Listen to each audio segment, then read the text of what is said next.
सर्वोच्च demon emperor बनते ही सबसे पहला काम जो तुमने किया वो था अपना नाम छोड़ना और चुपचाप शाओ मेई ग्रैंड एम्प्रेस से शादी करना। लेकिन उसी रात तुमने एक डिवोर्स सिस्टम जगा लिया।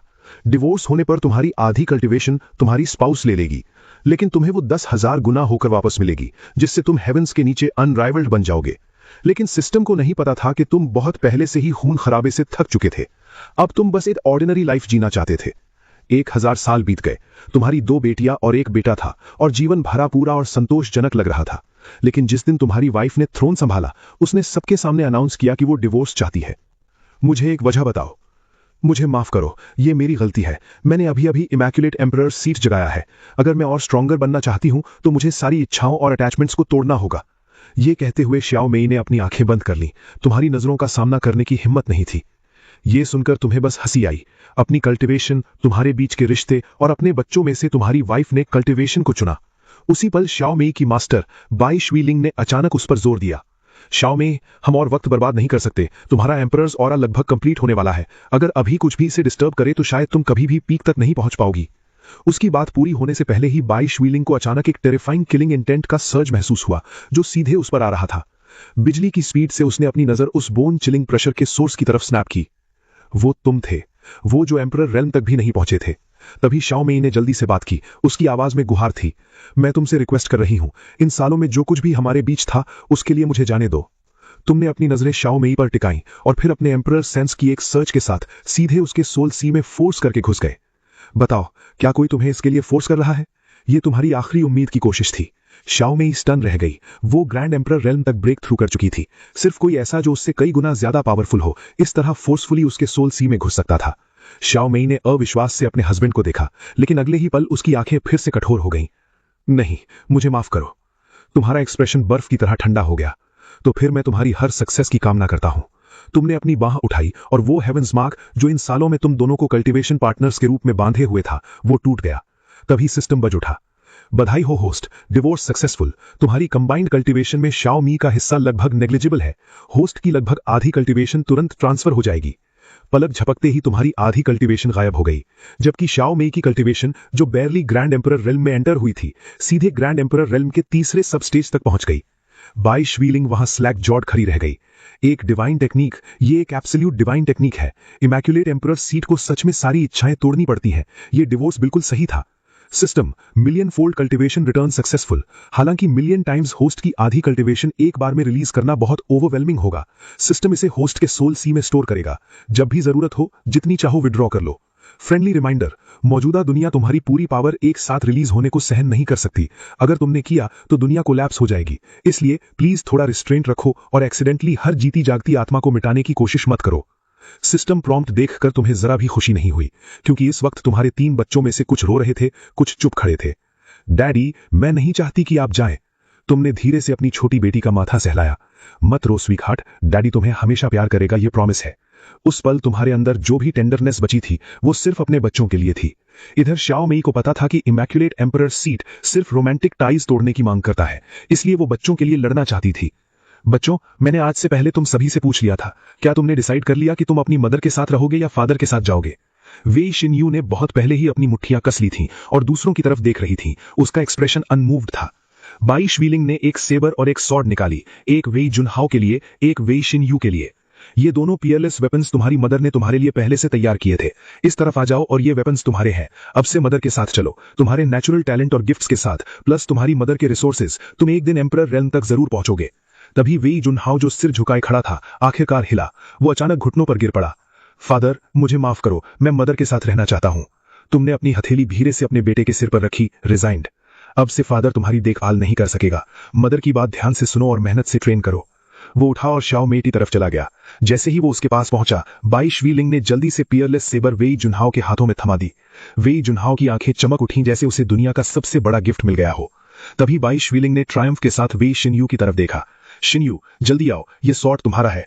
ये सुनकर वेई शिनयू की मुट्ठियां कसी ही रहीं और फिर वो स्टेडीली उनकी तरफ चली। लेकिन जब वो मदर के सामने पहुंची, उसने अपनी मदर को लंबे समय तक हार्ड स्टेयर दी, फिर अपने स्पाइनलेस छोटे भाई को एक शार्प ग्लेयर दी और पलटकर सीधे तुम्हारे पास चली आई। फादर, आपकी बेटी हमेशा आपके साथ खड़ी रहेगी। तुमने अपनी बड़ी बेटी को देखा और महसूस हुआ कि तुम्हारे जमे हुए दिल में गर्माहट वापस आ गई। शिनयू, क्या तुम श्योर हो? अपनी मदर के सवाल के सामने वेई शिनयू ने चुप्पी को चुना। शिनयू, तुम अभी यंग हो, तुम्हें नहीं पता क्या दांव पर लगा है, तुम्हें अपने फ्यूचर के बारे में सोचना होगा। अपने फादर के साथ जाकर तुम्हें एम्परर रेल्म तक पहुंचने की कोई होप नहीं होगी।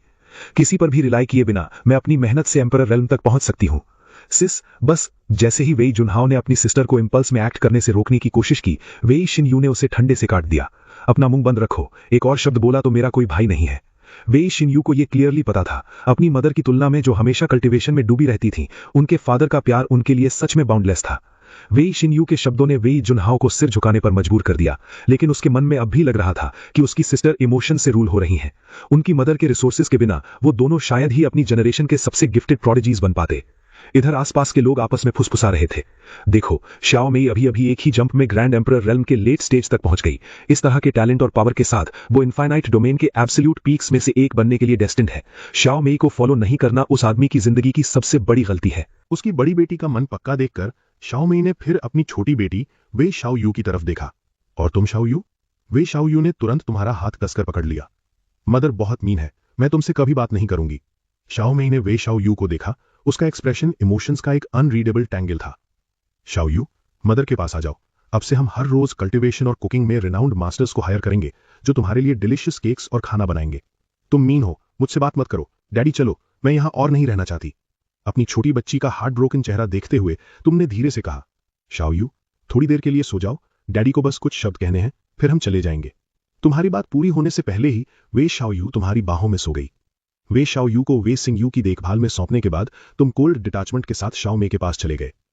उस डिवोर्स के पल को याद करते हुए तुम ब्रीफली किसी भी आगे के रास्ते से अनजान हो गए थे, लेकिन जब दोनों बेटियों ने बिना हिचकिचाहे तुम्हारे पास रहने को चूज किया, एक रास्ता फिर से तुम्हारे सामने दिखा। ग्रैंड एम्परर रेल्म, काफी पावर है। उम्मीद है कि एक दिन तुम्हारी स्ट्रेंथ मेरी दोनों बेटियों से भी बेहतर हो जाएगी। इससे ज्यादा क्रूअल तुमने कुछ नहीं कहा। आखिरकार तुमने एक बार इस वुमन को पूरे दिल से प्यार किया था, लेकिन फिर तुमने हाथ बढ़ाया और बाई शुए लिंग को गले से पकड़ लिया। तुमने मेरे बच्चों को अपनी तरफ करने के लिए हर ट्रिक यूज की। अगर तुम उसकी मास्टर नहीं होती और मेरे बच्चे यहां प्रेजेंट नहीं होते तो तुम अभी तक मर चुकी होती। तुमने उसे गार्बेज की तरह फेंक दिया, फिर अपने बेटे की तरफ देखा। फादर अब आसपास नहीं होगा, अपना ख्याल रखना। आखिरकार तुम अपनी सिस्टर इन लॉ और पुरानी दोस्त जियांग लो के पास गए। इस बार जब मैं जा रहा हूं, शायद वापस ना आऊं, इसलिए अलविदा। जियांग लो ने तुम्हें गिल्ट भरी आंखों से देखा, क्योंकि वो दोनों पियरलेस वेपन्स जो बाई शुएलिंग ने अभी निकाले थे, वो जियांग लो के ही हाथों से बने थे। चिंगर, मैं भी यहां नहीं रहना चाहती, चलो साथ चलते हैं। नहीं हीलो, मैं डीमन डोमेन की तरफ जा रहा हूं, मैं वहीं से आया हूं। हम वॉइस ट्रांसमिशन से कनेक्टेड रहेंगे। अगर कभी मुझसे मिलना हो, डीमन डोमेन आ जाना, मैं किसी को तुम्हें एस्कॉर्ट करने भेजूंगा। ठीक है, फिर मिलेंगे। ये कहते हुए तुम आसमान में उठे और पहली बार तुमने अपनी कल्टीवेशन ऑरा को फ्रीली फ्लो होने दिया, अनमास्क्ड, और अपनी दोनों बेटियों को लेकर दूर के आसमान में उड़ गए। वहां मौजूद सब लोग ये नजारा देखकर स्पीचलेस रह गए। वो आदमी डीमन डोमेन से है और उसकी कल्टीवेशन ग्रैंड एम्परर रेल्म के पीक पर है। वो इन सालों से इमॉर्टल डोमेन में हमारे बीच रह रहा था और किसी को नोटिस नहीं हुआ। शाओ मेई की आंखें फट गईं। इन सालों में उसे अंधेरे में रखा गया था। शाओ मेई और वो आदमी एक्चुअली डीमन डोमेन से है। तुमने उसे डिवोर्स करके सही किया। उसने जरूर देखा होगा कि तुम ग्रैंड एम्परर रेल्म के लेट स्टेज तक ब्रेक थ्रू हो गई हो और वो थ्रेटेंड महसूस कर रहा होगा। एक बार जब तुम ग्रैंड एम्परर रेल्म के पीक पर पहुंच जाओगी, तुम्हारी पावर उसे बिना एफर्ट के क्रश कर देगी। शाओ मेई ने सिर हिलाया। अपने टैलेंट के साथ अब वो पास्ट बिलियन ईयर्स के ग्रेटेस्ट डीमन एम्परर से भी पीछे नहीं थी। आधे घंटे बाद तुम अपनी दोनों बेटियों को इमॉर्टल डोमेन और डीमन डोमेन की बॉर्डर पर ले आए। सिन्यू, शाओयू, सामने डीमन डोमेन है, क्या तुम डरी हो? डैडी के साथ होते हुए हम कहीं से नहीं डरते। सेम, शाओयू भी नहीं डरती। ये सुनकर तुम वार्मथ के साथ मुस्कुराए और दोनों बेटियों के बाल रगड़े। और तुम सही हो कि नहीं डरती, क्योंकि तुम्हारे डैडी बहुत पहले से अनराइवल्ड है।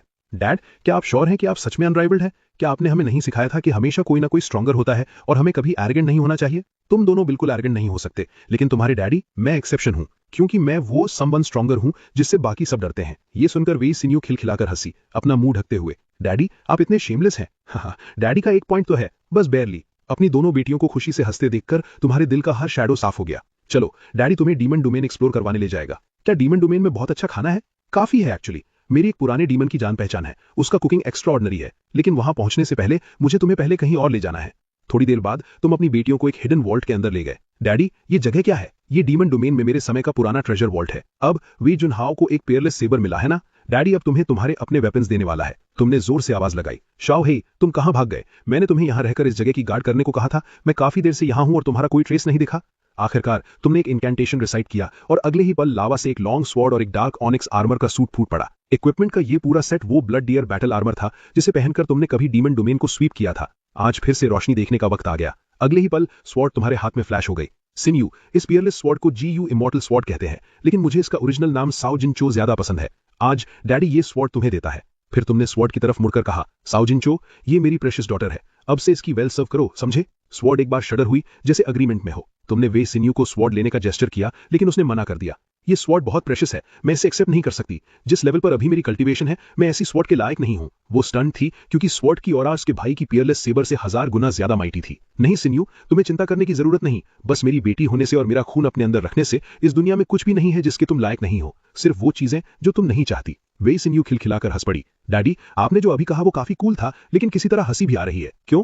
तो इसकी आदत डाल लो, क्योंकि डीमन डोमेन में डैडी को अपना इमेज थोड़ा एडजस्ट करना पड़ सकता है। यहाँ चीजें बहुत हार्शर हैं, इमॉर्टल डोमेन की तरह नहीं जहाँ रूल्स और कर्टसीज होती हैं। यहाँ जो मैटर करता है वो सिंपल है, सबसे स्ट्रॉन्ग फिस्ट ही लॉ है। इसलिए डैडी के पास तुम्हारे लिए कुछ चीजें हैं। तुमने स्वॉर्ड सीधे अपनी बड़ी बेटी के हाथों में रख दी, फिर अपनी छोटी बेटी वे शाओयू की तरफ मुड़े। शाओयू, डैडी के पास तुम्हारे लिए भी कुछ अच्छा है। तभी आर्मर रैपिडली श्रिंक हुआ और वे शाओयू के पास ड्रिफ्ट हो गया। क्या ये शाओयू के लिए है? ये तो बहुत अगली लगता है। आर्मर विजिबली ट्रेम्बल्ड उस अगली शब्द पर। तुमने एक लाफ स्टाइफल किया। ब्लड डियर आर्मर, क्या तुमने सुना? मेरी बेटी को तुम्हारी अभी की लुक पसंद नहीं। अपने आप को ऐसे बदलो जो एक बच्चे को पसंद आए। एक इंस्टेंट में jet black blood dear armour एक पिंक आर्मर के सूट में ट्रांसफॉर्म हो गया। वे शाओयू तुरंत इंचांटेड हो गई। तुमने ब्लड डियर आर्मर को एक बिग थम्स अप दिया। शाओयू, अब तुम्हें पसंद है? पसंद? मुझे तो बहुत लव है। अच्छा, तो इस गिफ्ट को अपना नया नाम दो। तुम इससे बात भी कर सकती हो, जो भी कलर चाहो इनविजिबल कर दो, बड़ा छोटा या जो चाहो। वाह, ये सब कर सकता है। मुझे एक नाम सोचने दो। उसने अपनी उंगली चबाई, थॉट में डूबी हुई, फिर उसका चेहरा खिल गया। हो गया, मैं इसे डोनट बुलाऊंगी। जैसे ही नाम पड़ा, ब्लड डियर आर्मर ग्रीवेंस से रोने लगा। ये देखकर तुमने जल्दी से ब्लड डियर आर्मर को थपथपाया। क्या सुना? अब से तुम्हारा नाम डोनट है। अगले ही पल ब्लड डियर आर्मर तुरंत खुशी से हंसने लगा। म्याओ म्याओ, देखो इसे नाम पसंद है, लगता है पसंद आ गया। ये देखकर वी जिंगशुएन बिल्कुल चुप हो गई। फिर तुमने लावा में हाथ डालकर वो डीमन कल्टीवेशन मैन्यूल्स निकाले जो उन दोनों की ट्रेनिंग के लिए सबसे सूटेबल थे। जाने से पहले भी तुम सोच रहे थे कि शाओ हे आखिर कहाँ चला गया। तुमने उसे यहाँ गार्ड करने का आदेश दिया था, बिना फेल किए। तुम उस पर रिलाई कर रहे थे कि वो दोनों बेटियों का ख्याल रखेगा, लेकिन उसका कोई ट्रेस नहीं था। सीक्रेट वॉल्ट छोड़ने के बाद तुम अपनी बेटियों को मॉलिंग सिटी ले आए, जहाँ एक पुराने हर्मिट की डीमन कल्टीवेशन टेक्निक उनकी कॉन्स्टिट्यूशन के लिए परफेक्ट फिट लग रही थी। मॉलिंग सिटी की मेन स्ट्रीट पर वी शिन्यू की आंखें हैरानी से चौड़ी हो गईं। फादर, डीमन डोमेन के शहर बिल्कुल वैसे नहीं है जैसा मैंने इमेजिन किया था। मुझे लगता था यहाँ हर तरफ केओस, लड़ाई और किलिंग होगी। दरअसल डीमन डोमेन के शहर इमॉर्टल डोमेन के शहरों से बहुत अलग नहीं है। कल्टीवेशन सिस्टम्स बस अलग हैं, बस इतना ही। लेकिन तभी वी शिन्यू ने अचानक आसमान की तरफ देखकर आवाज लगाई, फादर देखो, ऊपर लोग लड़ रहे हैं। उस वक्त आसमान में विकेट ग्रिन्स के साथ कई आदमी एक रेड ड्रेस वाली औरत को घेरे हुए थे। भाई रुको, इस लड़की को हमें अपने हाथ में लेना है। आज रात बड़ा मजा आएगा। मजा सेकेंडरी है, जो मैटर करता है वो है जो वो अपने पास लेकर चल रही है। हालांकि मानना पड़ेगा, वो दिखने में काफी कुछ है। उन आदमियों की नजर क्लियरली सिर्फ उस औरत के सामान पर नहीं थी। क्या तुम उसकी हेल्प करने जाना चाहती हो? तुम्हें परफेक्टली पता था कि तुम्हारी बेटी के दिल में एक स्ट्रॉन्ग सेंस ऑफ जस्टिस है। शायद मुझे इन्वॉल्व नहीं होना चाहिए। ज्यादा मत सोचो, डैडी यहाँ है तुम्हारी बैकअप के लिए। इसके अलावा ये डीमन डोमेन में कॉम्बैट का अभ्यास करने का अच्छा मौका है। लेकिन मेरी कल्टीवेशन अभी भी इमॉर्टल रूइंस में रूटेड है। जैसे ही मैं मूव करूंगी, क्या डीमन डोमेन के कल्टीवेटर्स का एक स्वॉर्म मुझ पर अटैक नहीं कर देगा? तुम्हारा एक्सप्रेशन बिल्कुल काम था। जितने आएंगे उतने गिरेंगे। जैसा सही लगे वैसा करो, किसी बात की चिंता मत करो। ये सुनकर वी शिन्यू ने एक पल भी नहीं झिझका। फादर, तो मैं जा रही हूँ। ये मेरे नए वेपन को टेस्ट करने का अच्छा मौका है। ये कहते हुए वी शिन्यू की सिलुएट फ्लैश हुई और वो रेड ड्रेस वाली औरत के पास जा पहुंची। फेलो कल्टीवेटर, मैं हेल्प करने आई हूँ। ये कहकर उसने स्वॉर्ड से एक ही स्ट्राइक मारी। रोशनी की एक फ्लैश ने हवा को चीरा और डीमन डोमेन का एक आदमी वहीं मर गया। बाकी 4 तुरंत टेंस हो गए, खासकर जब उन्होंने वी शिन्यू के हाथ में स्वॉर्ड देखी। ये तो पियरलेस स्वॉर्ड लगती है यार, ये दोनों मिली हुई है। रुको, ये लड़की डिमोनिक एनर्जी नहीं यूज कर रही, ये स्पिरिट एनर्जी है। ये इमॉर्टल रूइन से है। रेड ड्रेस वाली औरत ने ये सुनते ही डिस्पेयर फील किया। एक पल वो रिलीव थी कि कोई मदद के लिए आया, और अगले ही पल उसे पता था कि कोई फ्री मील नहीं होती। इधर वी शिन्यू अपने हाथ में डिवाइन वेपन देखकर पूरी तरह स्टन रह गई। दोनों गॉड ट्रांसफॉर्मेशन रियल वेपन्स थे, फिर भी इस एक से एक कैजुअल स्ट्राइक में किल हो गया। फेलो कल्टीवेटर्स, इमॉर्टल रूइन से कोई हमारे डीमन डोमेन में घुसा है, हमारे एक अपने को मारा है, और उसके पास एक पियरलेस स्वॉर्ड भी है। मिलकर इसे खत्म करते हैं। जिसकी डेस्टिनी होगी वो स्वॉर्ड ले जाएगा। बात पूरी होने से पहले ही डीमन डोमेन के कल्टीवेटर्स का एक वेव आगे बढ़ा, लेकिन वी शिन्यू ने कामली तुम्हें एक वॉइस ट्रांसमिशन भेजी। फादर,